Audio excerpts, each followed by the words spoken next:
time to wake up. It's 5, and we're live. Oh, is this thing on? I don't care. I want him to hear. This is the Pregame Show, your early morning shot of sports on 95.7 The Game. Come on! And that'll do it. The Golden State Warriors win this one 192, and they have the 9 spot at the moment in the Western Conference by virtue of their tiebreaker over the Lake Show, thanks to this 8-point win over Portland. Kevin Dan on the call last night right here on 95.7 The Game. Warriors get the dub out in Oregon, as some call it. Famously, Roger Goodell. Every time you announce that, I swear to God, he says Oregon. It's Oregon, people. Doesn't matter what you call it. Warriors get the win there yesterday, 192. And they are, you heard the man, currently the 9th spot in the Western Conference by virtue of that tiebreaker over the Lakers. So this is how things shake out. And welcome in, ladies and gentlemen, boys and girls, to the pregame show, Joe Spadoni. You got me for the next hour before I hand the baton off to Bonte Hill and Joe Shasky of the Morning Roast, Boast, Coast, Toast. You can go for some toast right now and some jam. It sounds delicious. Always go sourdough, a little bit of butter, a little bit of jam on top. Can't go wrong. 10-seed Lakers, 9-seed Warriors, 8-seed Kings, 7-seed Suns, Pelicans, a game ahead still in that crucial 6-seed over the Phoenix Suns, who still have a chance to get to that 6th spot. Massive implications tonight. Tonight feels like the night. You got Kings, Suns, and Warriors, Pelicans. If the Kings beat the Suns tonight in Sacramento, basically, and they got the Jazz on Sunday, so I can't put anything past the Kings. They're not playing very well. They were down by 20 multiple times last night to New Orleans. They look cooked right now, but the Suns also have not been playing their best basketball, to say the least. So Kings win tonight makes things a lot harder for the Warriors to try to bump up into that 7-8 matchup. But if we're just judging off what I saw last night in both of these games, and I'll give the Warriors a slight pass. No Draymond, no Clay, no Gary Payton II, no problem. I had never, even the thought never crossed my mind that they were going to lose that game yesterday. Maybe for you, for some that happened, but for me, until the clock struck 0, I thought the Warriors were winning that game the entire time. They did. And you know what? An ugly win is better than a pretty loss. And that's all I got to say about that. That's not going to be a game we remember through time. But you know what? It was an important win nonetheless. And you know what? The Portland Trailblazers, they were trying to win one for Chauncey last night. That is what we do know. Scoot Henderson, hell of an effort.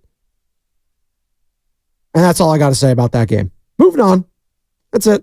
I mean, if you want to talk about that game, sure. I just think, are we really going to be analyzing Jonathan Kuminga and his performance there? I got text galore. Kuminga, I mean, what's going on? He's struggling. I was like, watching the game? Yeah, he's got a couple turnovers, but he finished with 4. Okay. Team high. He also finished with the second most points. 7-11, 19 points, 6 boards. He's just getting back into the swing of things. Got Loon Dog off the bench. Look at Looney. Team high in the plus-minus category. 11 boards, although at times it looks like Looney's 28 going on 40 at times out there. I mean, the guy's had so much wear and tear, a lot of injuries in his playing career, and at times it just looks like he's playing in a swamp, and it's just hard to pick up his feet at times. But nonetheless, when he was called upon, he delivered. Brandon Pajensky delivered last night off the bench. Moses Moody delivered. And the Warriors delivered on their end of the bargain, getting that win last night. 888-957-9570. A lot to get into today. Talk about the Warriors. Listen, I didn't get to talk about it a little bit on the show, on the morning roast, I should say. Not the pregame show. The passing of O.J. Simpson. Died at the age of 76 due to cancer. And yesterday, a lot of the shows talking about the life, the legacy, I always kind of separate it into 3 different parts. And I think we can, as people, when we reflect on our lives, and maybe you don't do that. Maybe it's just all collection and, you look at it one singular entity.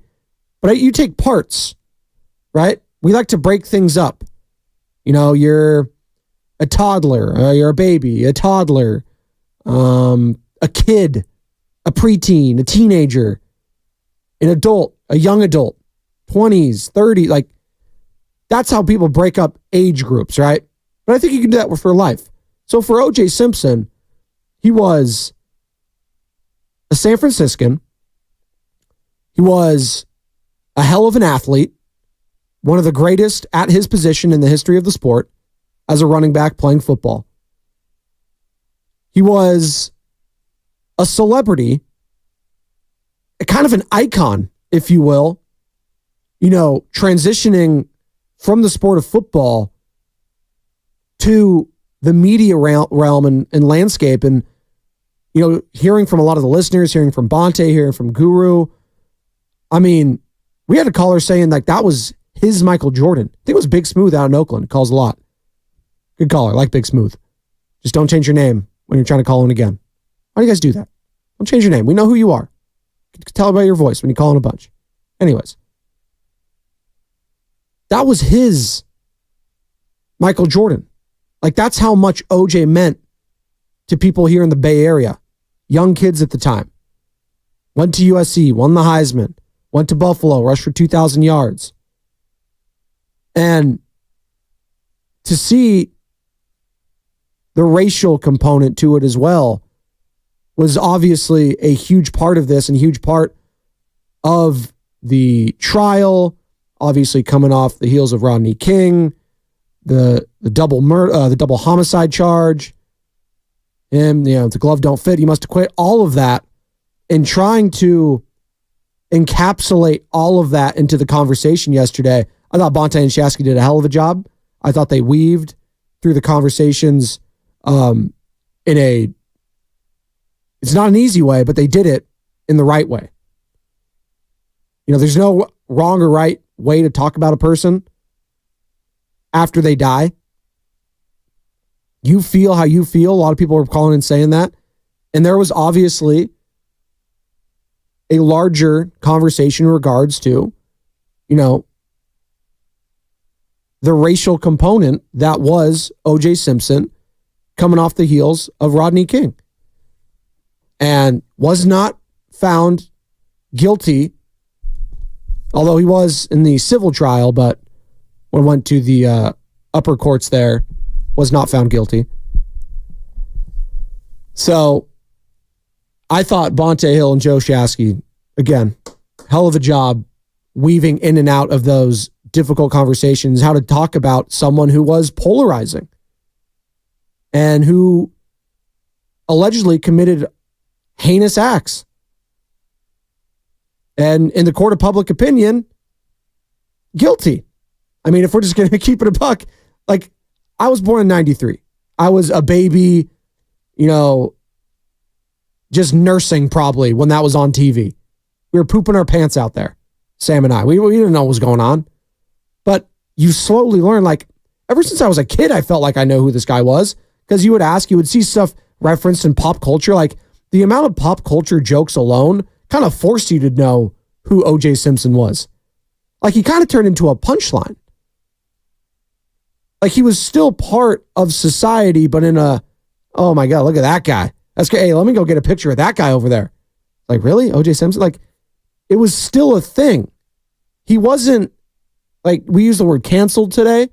He didn't feel like he was canceled, quote unquote, because people would still, like, go over there and talk to him. Like, the whole thing, growing up post Bronco chase and post trial and post all that, it was just kind of like a joke. And listening to all the callers yesterday, listening to Bonte and Shasky, listening to Steiny and Guru, everyone at the station who at different parts of their life witnessed this thing. So it was kind of interesting to hear, Bonte and Shasky's perspective. They were what, like 10, 12, 11, like teenagers at the time when it happened. Steiny and Goo, they were both probably, I'm not trying to age anyone here, 20s to 30s, like more adults at the time. So they had an understanding, but they were still kind of kids, right? The whole thing was just a moment in time for America. And I don't think we'll see anything like that again. No phones, no Twitter, everyone just all in unison watching a television screen of this guy driving around in Los Angeles, evading police in a white Ford Bronco. I still can't look at a Ford Bronco. Like, I'm sure most people, they made the new one. Like, was that the first time they made a new model of Ford Bronco? Like, it feels like recent. They're like, okay, maybe enough time's passed. Well, it's been like 30 years. All right. By the way, it has been, I think it's going to be 30 days to the year this year, right? What, June, whatever it was, 17th? That's crazy. But I see the new ones out, and I was even like, oh, white, huh? That's an interesting choice. Like, if you get a white Ford Bronco today, like, you're setting yourself up there, right? Do you think, and I'd love to ask car salesmen this, actually. That'd be like, if you're selling a white Ford Bronco, you got to kind of like address the elephant in the room or put the rat on the table. It's like, yeah, you might get some looks when you drive this thing around. You might get some jokes. People might tease you a little bit for it. Or if you're a car salesman and you're like, you just don't even bring that up. Don't talk about that. Because if you're selling it to someone who's like 25 or younger, or 20 or younger, they might not even know who OJ is. So thought we'd have to talk about that just a little bit. We don't have to do the whole show on it. 888-957-9570. If you have thoughts on his passing, on his legacy, how we're supposed to remember someone like that, how you choose to remember someone like that, 888-957-9570. Listen, I'm not telling anyone how to feel. I don't wish death on anyone. That is not the way I live. Now, how I choose to remember him might be different from what Bonte or Guru might feel. So, feel how you got to feel. 888-957-9570. And I'm feeling good on a payday Friday. I'll tell you that. At 5:12:40 a.m. on this beautiful Friday here in the Bay Area. Although it's kind of chilly. It was beautiful the last couple days. As it is, the Masters is underway. And what is Jason Day wearing? What the hell is that? This is one of the ugliest sweaters I've ever seen this guy wearing at the Masters right now as I'm watching him tee off. But I'm not doing the play-by-play. Gee, good God. If you're... real quick on the Masters, and if I'm talking about the Masters, don't worry. I'll give you the twinkle here in a second. But thank you. If we're doing the Masters, it's not the PGA Championship. It's not the U.S. Open. It's not the British Open. You're at Augusta, and you got to look fresh. You can't be rocking white on white sweater vest that says... I don't even know what that says on there. I don't want any big font to distract me from the course. All right? And if you're wearing loud clothing, make it loud colors, right? Like, go John Daly with it. That's fine. That's him. Jason Day, come on. You're better than that. You're a Nike athlete. Speaking of which, Tiger Woods, who just teed off, no longer a Nike athlete. It was kind of weird not to see the swoosh. It's kind of like when they took away the Gatorade from him. I love the Tiger Woods Gatorade, by the way. They took that away from us like in 2000. It was a sophomore in high school, 2008. Nonetheless, the Masters is on the way right now. Looking at the leaderboard, DeChambeau, 7 under yesterday. 1 up on Scotty Scheffler, obviously, Masters champion. And is he going to go back-to-back, Scotty Scheffler? We'll see. We shall see. Oh, John Rahm won it last year. 2 years ago. Thank you. Sorry. The Live Golf guys. John Rahm Live Golf now. I don't pay attention too much. 888-957-9570. We get back onto the Warriors. Got the Giants. They open up 3-game road trip today. Well, it's a 6-game road trip, but 3 games in Tampa, Florida against the Rays. So... Giants getting on the road. The A's. Yes. Your Oakland Athletics taking a series against the defending champs? Come on. I got to do it. Every time it comes up and they get a win, I promised I would do it. Give me some Cool in the Gang still. Come on. It's not, it still does something. They're not going to do this in Sacramento. They're not. It's not going to hit the same. Oakland's own Cool in the Game. Like, it's getting me a little sad, actually, with every time I play this. They won, and it was on the road, and they're not going to play this in Texas. But when I do and finally go to my final A's game at the Coliseum this year, I don't know when it's going to be. And hopefully it is a win. This song's going to hit different, man. It just is. Speaking of hitting different, and no, I'm not talking about marijuana. The Golden State Warriors, and if they can go on a run here, what it would do to the Bay Area. Getting their hopes back up for this team. And are you allowing to get your hopes up, Warriors fans? Are you allowing for the possibility that this team could win a title this year? That's what I want to know. Are you allowing yourself to get hurt again? 888-957-9570. And good morning to all of you on the Xfinity mobile text line. You can text in the same number there, 888-957-9570. And to everyone on Twitch and YouTube, powered by First NorCal Credit Union, search 95.7 The Game, like and subscribe there. You could find us streaming all day long, Monday through Friday, 5 a.m. through 7 p.m., starting with Spadoni, ending with Grandy. And you'll be ending again with Grandy tonight, doing a hell of a job with Warriors Live and Warriors Wrap-Up. Warriors taking on the New Orleans Pelicans, tip-off at 7 o'clock. Coverage of that starts at 6 o'clock right here on 95.7 The Game with Warriors Live and Mark Grandy. But we'll take all your calls there, take all your calls here. And Steve Kerr, after the win last night, talking about a tough night, but getting the win. Yeah, it was a tough night for us. We did not execute very well, but these are tricky games. We were obviously resting, Clay and Draymond, who were banged up, and with the back-to-back, we're hoping to take care of business tonight. And Portland, I give them a lot of credit. They played really hard and they made things much more difficult on us, but we pulled through in the end. Again, take the ugly win over the pretty loss any single day. Although if you lose the Trailblazers, no such thing as a pretty loss.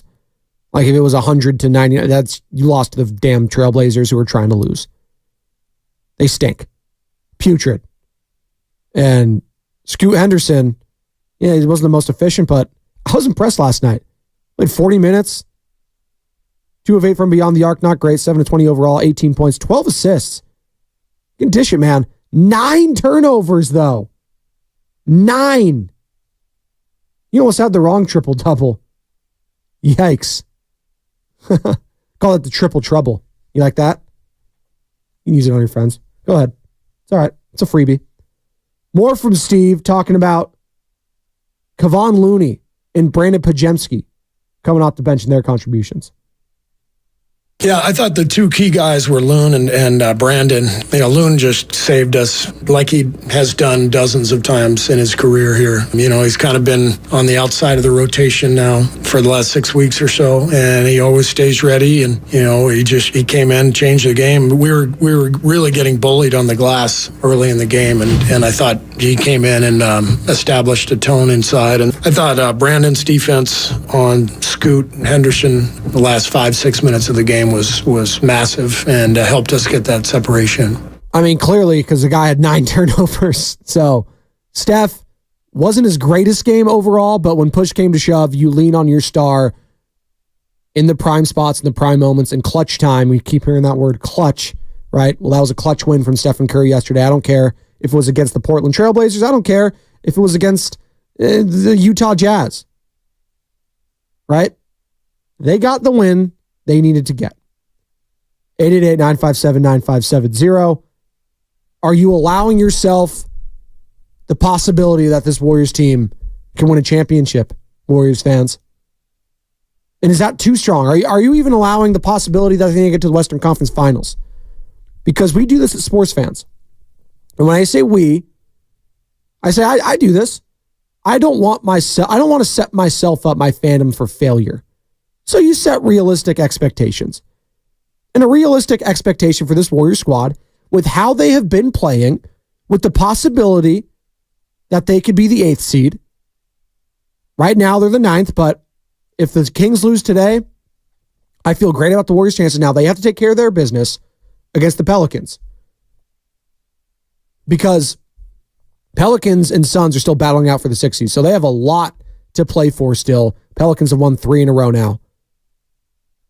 So if the Pelicans win and the Lakers win over the Memphis Grizzlies, I think they're like 16-point favorites over Memphis. That means the Lakers would leapfrog you, and now they would be hosting, and you'd have to go back down to Crypto.com Arena. And I know you've won there now 2 games in a row. Steph, Dre, and Clay looked good. I don't want to have to win 3 straight at Crypto.com. And I know it's not consecutive, but that's tough to do for any team to go down there and win. And you would assume Anthony Davis, who is probable for tonight's game against the Memphis Grizzlies, would be there. I guess his tummy ache cleared up and his headache. Shout out Advil and Pepto-Bismol. So you have got to go balls to the wall tonight. Tonight is the game for me. And it's the night for the NBA to shine on a Friday night. You're going to be doing the dual screens. You'll have Kings and Suns up, and you'll have, obviously, whether you're listening on the Odyssey app or not, Pelicans, although you should always sync it up if you need to. I love you, Fitz, but I mean, it's Tim Roy. I mean, come on. Or is it ESPN, TNT? Like, what do we got? Not TNT, right? Although, Brandon Kaczynski. I would love to hear that name again. Brandon Podzmisky. Brandon Kaczynski. Thank you. Come on, Pelican. Not tonight. We don't want that tonight, Tony. Tonight is the night for the Warriors to solidify themselves in that 7-8 matchup. Now, they need some help still. They need the help from Phoenix. And it would be nice, if Memphis, you can't stay much. They stink. They don't have anyone. Ja, Marcus Smart, they're done. Lakers should win that, but again, they lost 2 in a row. They're scuffling a bit here. 888-957-9570. More from Steve Kerr last night, and we're going to hear from Brandon Pajemski and Steph Curry here in a second as I'm getting all my stuff here in a row. Let's go to Pajemski. Let's go to pause. I'm pulling a Steiny here. Let's go to Brandon Pajemski, the rookie out of Santa Clara, who believes that him and Trace Jackson Davis are already a lock for the first team all rookie. He's trying to campaign. I mean, that was what Chris Haynes was talking about to him earlier. Thank you. Pajemski on finishing the game strong. Earlier in the season, it was kind of flipped where we were playing really well to start and we kind of gave it up. And just while finding ways to win, we held them to 18 points in the fourth quarter. Got the stop when we needed to, but also box out in rebounds. I think at halftime they had 15 more shot attempts because of the offensive rebounds and turnovers. And we were able to limit that slowly but surely in the second half. And obviously they had a bunch of guys out. So they had a bunch of, two-way guys, G League guys trying to be in there and prove themselves of, why they should be on the team, so to speak. And those teams are dangerous because you never know what you're going to get from them. Check that. Oh, turn on your mic, Joe. What are you doing? Warriors are 9-1 in their last 10. Won 3 in a row. Are you starting to believe now, Warriors fans? Are you allowing for the possibility that this team can make a deep run? Or are you still guarding yourself? Is it cautious optimism? Or are you all in on this squad?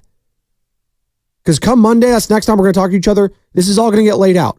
We're going to know 6 through 10, everything's going to be locked into place. And come Monday, I'm fascinated with the confidence level in this squad will be. Because I think it would be a disappointment at this point if you had to go to Crypto.com Arena and be in that 9-10 matchup. The location really doesn't matter to me. I mean, that road record you have is 25-16 for a reason. You're better on the road than at home. That's just a fact.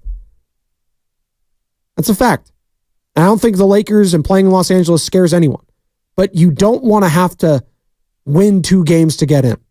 You'd like the opportunity to win 1 and get in. And if you lose that, then you can play either the Kings or the Lakers, right? That is what you would want. More from the Rook and Bradley. I almost just did it. Bradley Pajemski. Brandon with an I, by the way. Because there is an I in win. Speaking highly about his teammate Kevon Looney also coming off the bench last night. Yeah, he's a pro's pro. Obviously, he hasn't been in the rotation because of Trace, but he does what he's supposed to do. He's been in the league for a while now. Speaking of being a pro, he's playing the low-minute games with, Paggy, Jerome, Lester, Usman, all those guys. He doesn't complain. He just goes about his day. And the thing I love most about Loon is what you're going to get from him every time he's out there. He doesn't need to take a shot to impact the game. He's going to get his how many ever rebounds. He's going to play the right way. He's going to set solid screens. What you're going to get from him. And I think that's what I see as a rookie, and that's what I want to become. And Steve knows that as well. Talking about class in an athlete, I want to get into that on the other side because Tony Kemp, former Oriole, did something this past week that just solidified to me, and not that there was any doubt, just how much of a classy and genuine person Tony Kemp is. I feel the same about Kevon Looney. I want to discuss that on the other side. 888-957-9570. Plus, it's a weekend. It's a Pregame Friday. What the hell are you doing this weekend? I know there's some Japanese festivals going on in Japantown this weekend over in San Francisco. I think either tomorrow or Sunday, me and the family are going to go over there. I know it's supposed to rain early morning, so hopefully it's not persisting throughout the day. But what are you doing this weekend? 888-957-9570. That's what we always ask on a Friday, on a Phil Collins Friday, pregame show Friday with Joe Spadoni on 95.7 The Game. The Jeep Celebration event is going on right now with exceptional offers on a wide...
ever talk about the Patriots like that.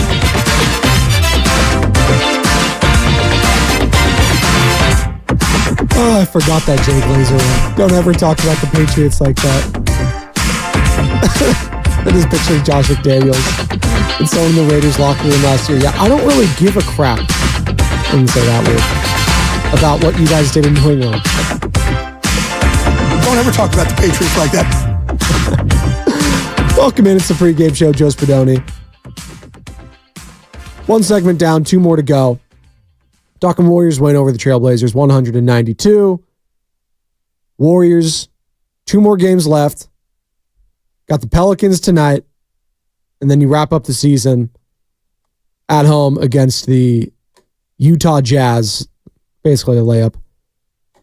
The Utah G League team, whatever they're called. Salt Lake City. Are you allowing the possibility, Warriors fans, have you finally, are we bought in now that this team is going on a big run? Or are you still like, we're a playing team. I don't know if I'm going to allow myself to believe in that. Like, it's a very tricky thing when it comes to fandom because you don't want to get hurt. Everyone's like this when it comes to relationships. And that's kind of like what sports is for us. It's a relationship. Now, a lot of my sports fandom, it's been a one-sided relationship. It's been a relationship in which people have battered and beaten me down. It's been toxic. I'm looking at you, Oakland, and I'm sure I'm speaking to a lot of you fans that are Oakland fans or were because all the teams are going to be gone. I know, shout the Roots.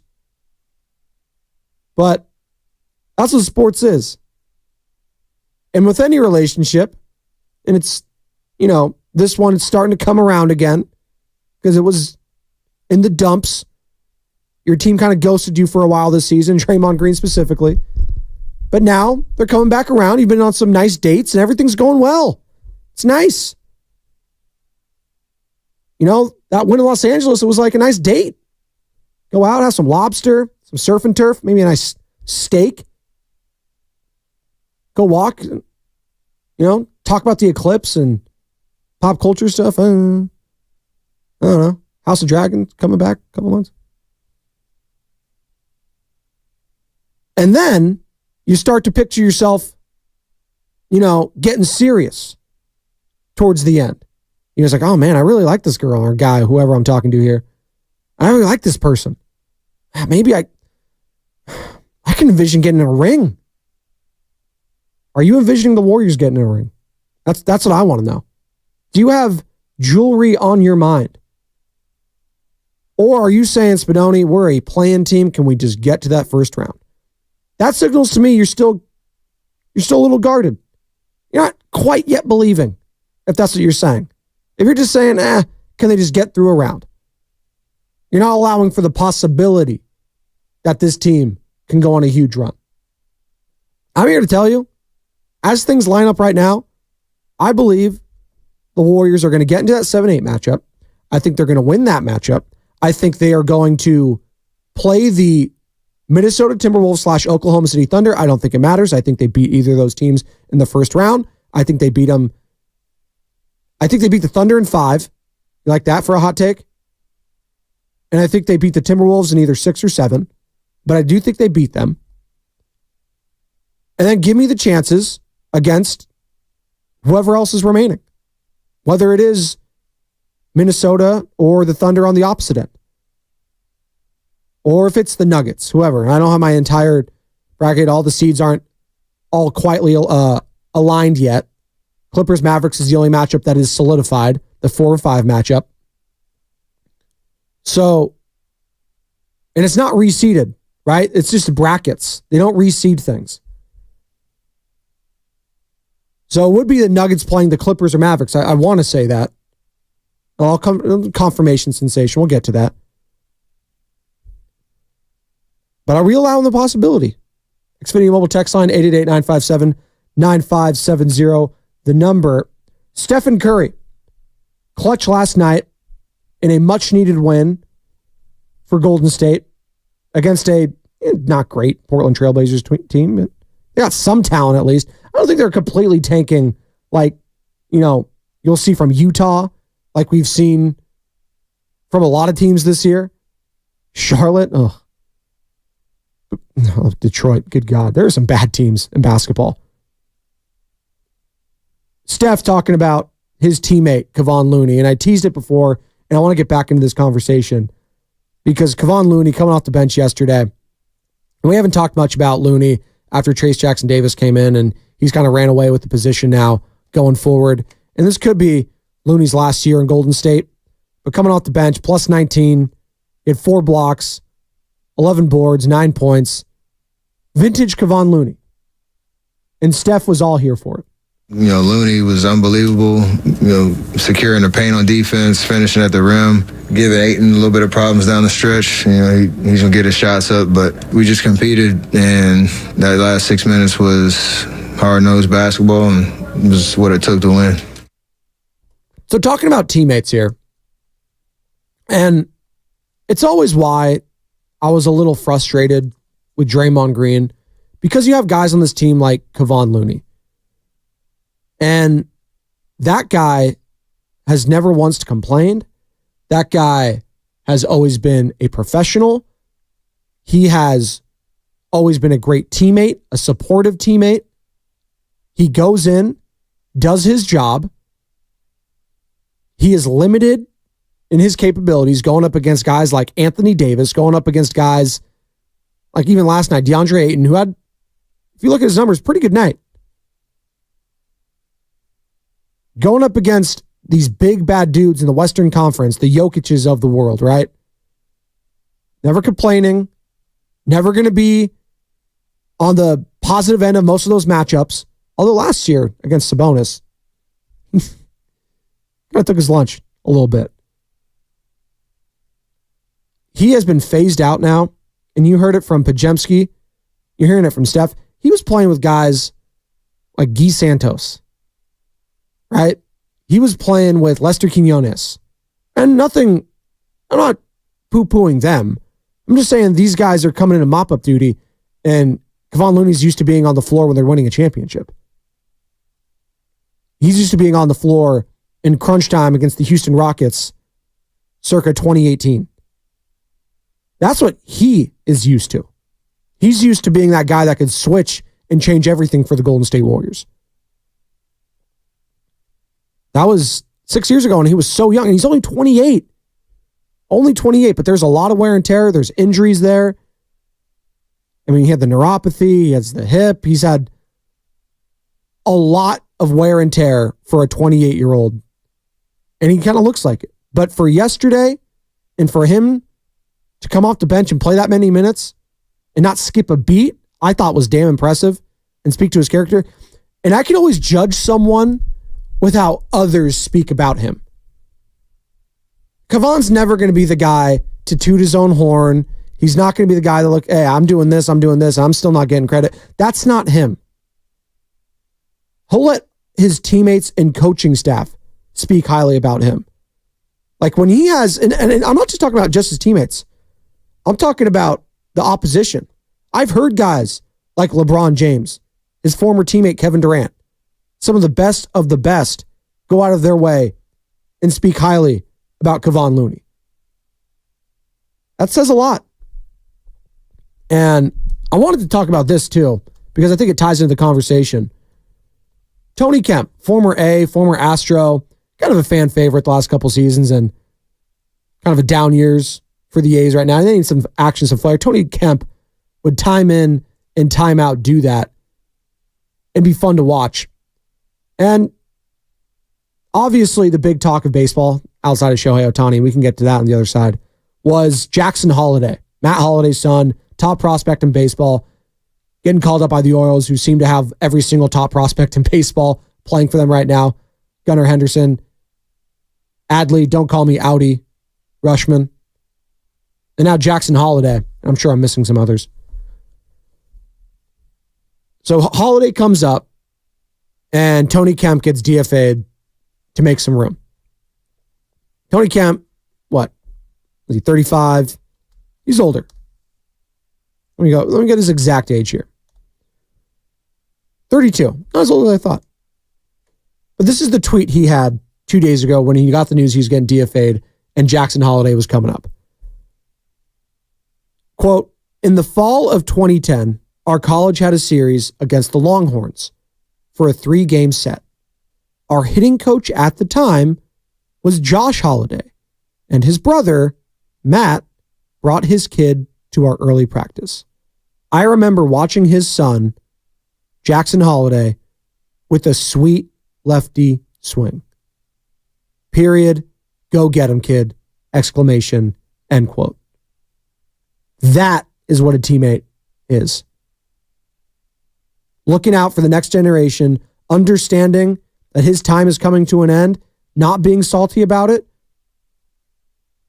and understanding that he wouldn't be where he is without help from Jackson's family and passing it on to the next generation. I just thought that was perfectly encapsulates what a teammate should be.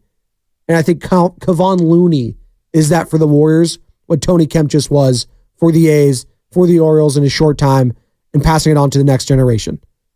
Because I can hear it in Brandon Pajemski. Kevon Looney's passing off that knowledge to him. Absolutely.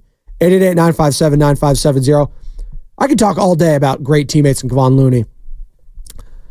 But on the other side, there's some twists and turns in this Shohei Ohtani gambling saga, and some messages and some voicemails and some wild stuff I want to get into on the other side on the pregame show. Joe Spadoni, 95.7 The Game. Made to shine. Real stories from Shane Company customers. The other day, my dad asked,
Ally of this community, speak out. There are more of us together than apart. It is the power of love in its rawest form. Join the fight for LGBTQ acceptance. Learn how at lovehasnolabels.com. Brought to you by Love Has No Labels and the Ad Council.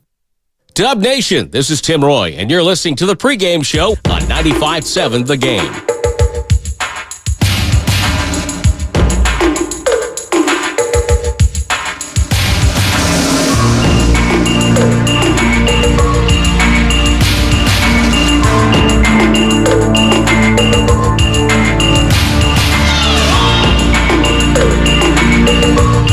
Joe Shasky's fired up here. It's the pregame show, Joe Spadoni. Thank you, Tim Roy. Explain to me something. It's a must-win game. Draymond's had months off, and he's taking it off. Clay, I get. What? You're smiling because you know you agree with me. And then, like, Fitz, like, this could be a devastating loss. Then why is Draymond sitting? They felt like they could win without him, and they did. I know. I don't know how you can be that arrogant and confident when you're a 9 seed currently. Thank you. I understand, but it was the Blazers, and they did get the win. But it would have been a horror. Had they lost, Joe, I agree. Had they lost, it would have been an awful look. And then you're playing potentially and probably on the road. I don't ever want to hear about Draymond elevating Steph Curry ever again. They were down 6, and Steph went on a flurry. It's the most absurd argument of all. Dre's a very good player, but there is zero correlation to Steph's excellence and how great he would be in the history of the game to Draymond Green. Does it help that he has a great teammate? Absolutely. No one said. But like, Steph wouldn't be this version. Bull. I'm sorry. I'm fired up. No, he's like Michael Jordan, LeBron, Kobe. They're great with or without Shaq, Scotty, all those other guys. Like that's the rat on the table. Brought to you by ATCO. Like that. The game last night for me, and talking about teammates and talking about Draymond Green, all that, like Kevon Looney, can we sit real quick as we're doing a mini cross Joe over? And by the way, Joe, I don't know if you saw Jason Day's sweater vest. Might be the ugliest thing I've ever seen in my life. I'm gonna have to talking about the Masters. Yeah. I just tweeted it out at Spadoni. I'd be able to see it, but the lights in here are going to blind me. Dude, come on. The lights get too bright sometimes. Shout out Jared Allen, Cleveland Cavaliers. I love you so much. Kevon Looney last night, Joe. This is a guy that is basically getting. It's time with the Warriors coming to an end. Like sadly, yes. It feels like it's yes. Trace Jackson Davis is the heir apparent. He's taken over. Minutes are dwindling. He's playing with guys named Guy Santos, Jerome Robinson, Lester Quinones. Like that's what he's doing now, and he has been such a vital part for this team. And this might be the last conversation we really have with the segment surrounding Kevon Looney. It won't because at some point down the line they will if they want to go somewhere. If they want to go, they're going to have to bust him up. Bonte's been all over that.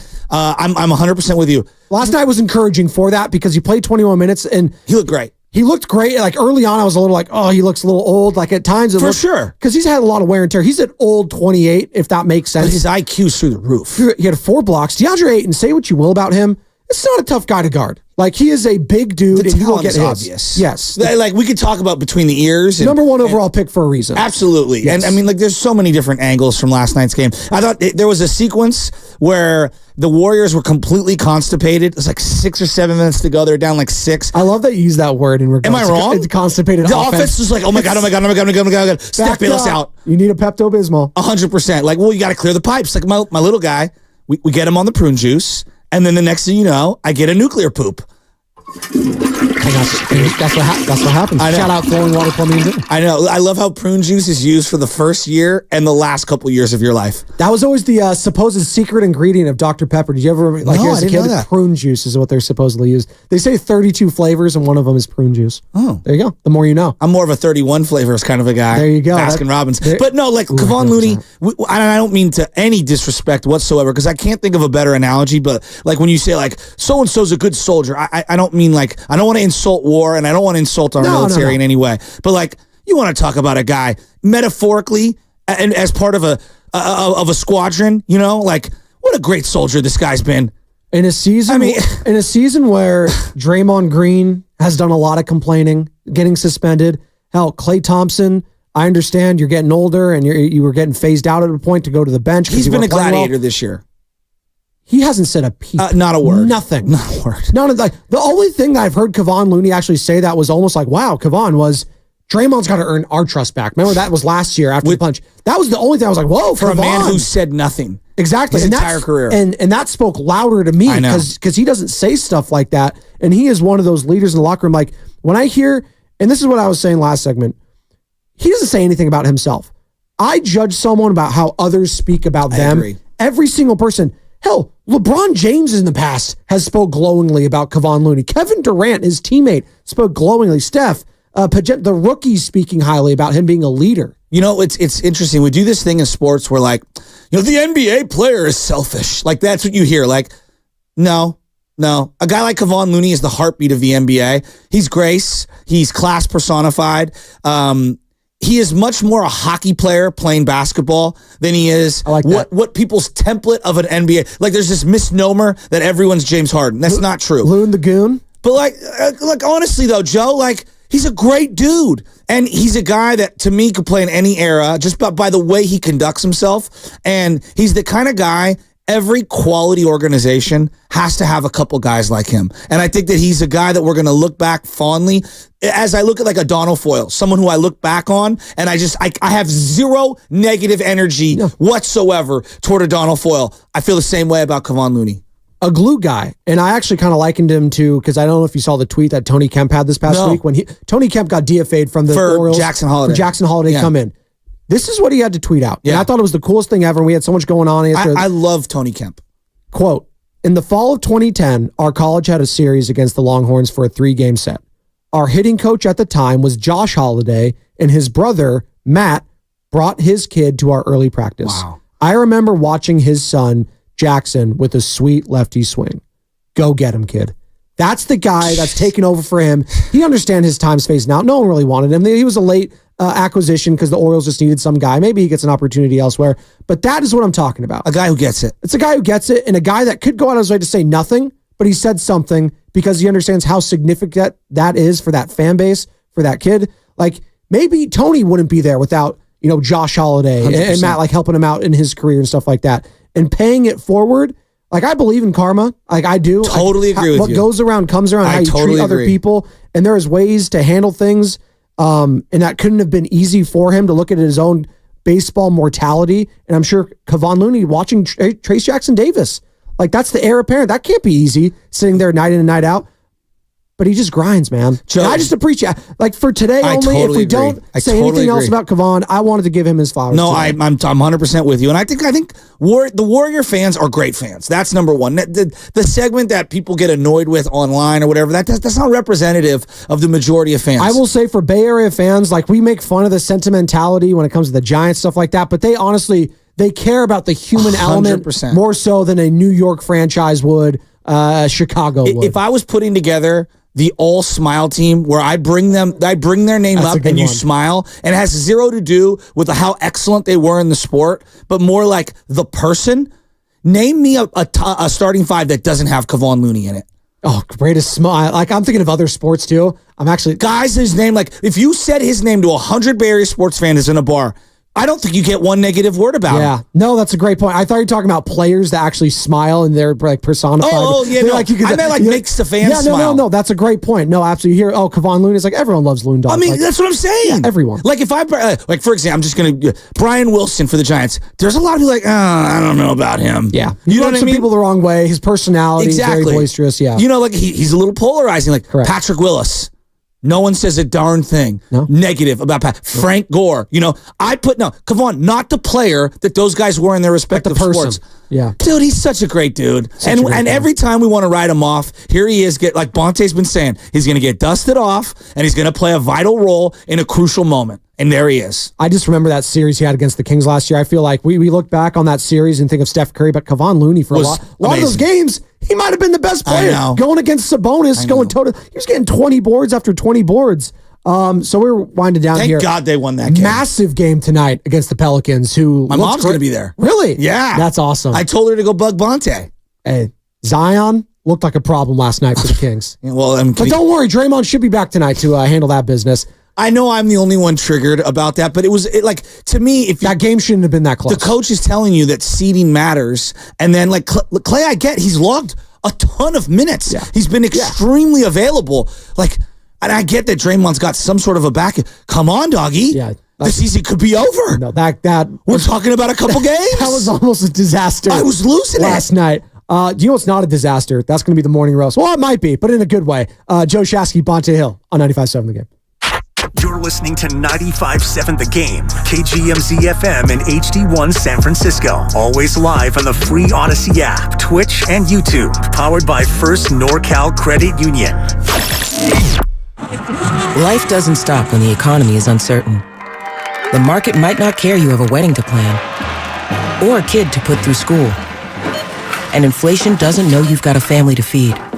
But Bank of America does, and is here to